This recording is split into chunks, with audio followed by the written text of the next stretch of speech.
Political involvement की वजह से जो नाम खरा हुआ साहू जी, पॉलिटिकल इन्वॉल्वमेंट जब ट्रेड यूनियन में हुआ तो ट्रेड यूनियन का अस्तित्व संकट में आ गया। पूरे देश में आज की तारीख में ट्रेड यूनियन मूवमेंट संकट में है इसलिए कि ट्रेड यूनियन खुद बट गया, कोई कांग्रेस के नाम पे, कोई बीजेपी के नाम पे, कोई कम्युनिस्ट के नाम पे, मजदूर के नाम पे आंदोलन रह ही नहीं गया। इसीलिए हमने इनसे कहा, जिस दिन ये लोग हमसे बात किए, यहां आने की बात की, इसके हमसे मदद मांगी, मैंने कहा किसी राजनीतिक दल से प्रतिबद्धता मत रखना, जो तुम्हारे काम आए, जिसको आप बुलाओ, जो आपकी मदद करे, वही आपका साथी है। और इसलिए मैं आपको विश्वास दिलाना चाहता हूं, बिल्कुल इसको पॉलिटिकल नहीं करना है। मैं जब रिटायर हुआ साहू जी, मुझे लोगों ने बहुत बोला, तमाम बड़े बड़े लोगों ने बोला, हमारा तो बैनर थोड़ा बड़ा था, लोगों ने कहा कि पार्टी ज्वाइन कर लो, मेंबर हो। हम कर नहीं, मैं जब तक ट्रेड यूनियन करूंगा किसी पॉलिटिकल पार्टी का मेंबर नहीं होऊंगा। जब पॉलिटिकल पार्टी का मेंबर जिस दिन होऊंगा फिर ट्रेड यूनियन नहीं करूंगा। राइट? बिल्कुल गलत फहमी न रहे कि इंटक माने कांग्रेस होता है, इंटक माने मजदूरों के लिए संघर्ष होता है, बीएमएस माने मजदूरों के लिए संघर्ष होता है, एटक माने भी मजदूरों के लिए संघर्ष होता है। तो संघर्ष करना है, और संघर्ष में सबसे बड़ी बात जो आपको विशेष ध्यान देनी है कि ट्रेड यूनियन सिर्फ मजदूरों के लिए नहीं है, ट्रेड यूनियन ब्रिज है, ट्रेड यूनियन पुल है। पुल समझते हैं ना? पुल है, पार करने का रास्ता है। क्या पार करने का? मजदूर और मैनेजमेंट के बीच का ब्रिज है, ये पुल है। ये आपकी बात आपके मैनेजमेंट तक, आपके मालिक तक पहुंचाने का माध्यम है ट्रेड यूनियन। आपका पक्ष तर्कों के साथ रखने का उपाय है ट्रेड यूनियन। ट्रेड यूनियन छाता है, छाता। जब पानी बरसे ओढ़ लिया, जब धूप लगे ओढ़ लिया, जब काम नहीं है तो बंद किया, हाथ मिले रहे, कुत्ता काटने आया तो डंडे का इस तरह इस्तेमाल करके भगा दिया। और कोई काम ना हो, कोई काम ना हो तो खूंटी में जाकर टंगा दिया। राइट? ट्रेड यूनियन माने बिना मतलब ऐसा नहीं कि वो नेता हो गए, ट्रेड यूनियन के हो गए तो जैसे सरदार जी निकाल लगोट लगा घुमाए लगा, आ जाओ किसको आना है मैदान में। नो, अपना काम करना है, ईमानदारी से करना है, और ज्यादा ईमानदारी से करना है। इस उद्योग के उन्नति के लिए, इस उद्योग के विकास के लिए, फिनिक्स पोल्ट्री ग्रुप को और नाम देने के लिए, इसका नाम आगे बढ़ाने के लिए आपकी जिम्मेवारी ज्यादा बढ़ गई है। जितना ज्यादा फायदे में उद्योग होगा, जितना ज्यादा लाभ में यह प्रतिष्ठान होगा, उतना ज्यादा आपका सम्मान बढ़ेगा। इस मिथक को गलत करके साबित, जिन लोगों के मन में भय है, जो लोग ऐसा सोचते हैं कि ट्रेड यूनियन बन गई, बड़ा गड़बड़ होगा, हड़ताल होगी, अब बंद होगा, अब ये होगा, कुछ नहीं होगा।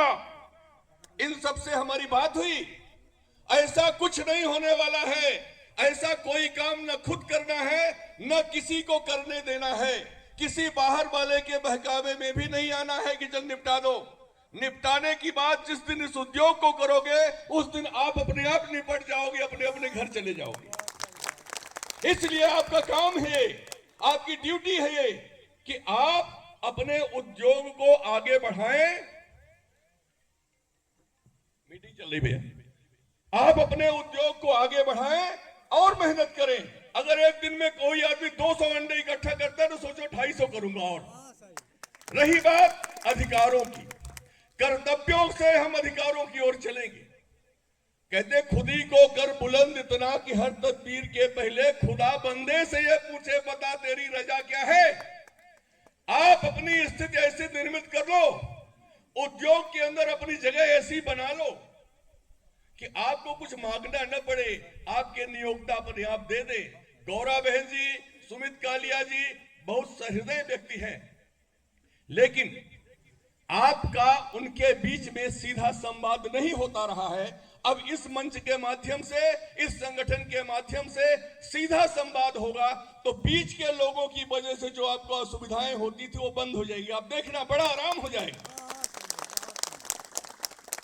मैं आपको एक बात और बता दूं, जिस तरह से आज आपने यूनियन का गठन किया है ना, छोटी छोटी परेशानियों को लेके कि आपका पैसा कॉमन मिनिमम वेजेज एक्ट के तहत पैसा बढ़ गया, पता चला आपको 4 महीने बाद मिल रहा, पता चला हमको बीमा का पैसा नहीं मिल रहा, पता चला कोई आदमी मर गया, उसको उसके परिवार के उधर पोषण की व्यवस्था नहीं हो रही, होती है। हमने सुना है फिनिक्स पोल्ट्री ग्रुप में मदद की जाती है, बीमार होता है तो अस्पताल में भी मदद की जाती है, लेकिन असल में क्या चैनल बड़ा लंबा है ना, तो चैनल में एक भी आदमी अगर गड़बड़ करता है, बाबू से लेके ऊपर वाला मैनेजर, जनरल मैनेजर क्या कहते हैं आप लोग, उसमें से एक भी आदमी ने अगर गड़बड़ किया तो जरूरतमंद जो आदमी है, जो जरूरतमंद व्यक्ति है, उसका काम रुक जाता है, उसको पैसा समय पे नहीं मिल पाता है। आपको इस यूनियन के माध्यम से उन तमाम चीजों की व्यवस्था करनी है। आपके लोगों के काम जो जायज है, बच्चों की शिक्षा का काम आपको इकट्ठा करना है, लोगों को अपने से इकट्ठा करना है चंदा। हमारे साहू जी ने कहा पार्षद जी आप मदद कीजिए इनकी, हम भी मदद करेंगे, अपन कोऑपरेटिव बनाएंगे, हम कंज्यूमर कोऑपरेटिव यहां बनवा देंगे, कोऑपरेटिव हमारी जो क्रेडिट कोऑपरेटिव बनवा देंगे, सस्ते दर पे आपको उसमें ब्याज पे पैसा मिलेगा। सोनू जी ऑलरेडी काम कर रही स्व सहायता समूह में, 5000 से ज्यादा महिलाएं इनके साथ हैं। ऐसे ही समितियों को बना के लोगों को एकजुट कर, कहते सबको एक साथ जोड़ के जब हम काम करेंगे तो समग्र रूप में मैं गर्व के साथ कहना चाहूंगा, आज जो लोग भयभीत हैं यहां यूनियन बनने से, आज जिन लोगों के माथे में बल पड़ रहा है यहां यूनियन बनने से, आज जो लोग कह रहे हैं कि यूनियन नहीं बननी चाहिए, गलत है,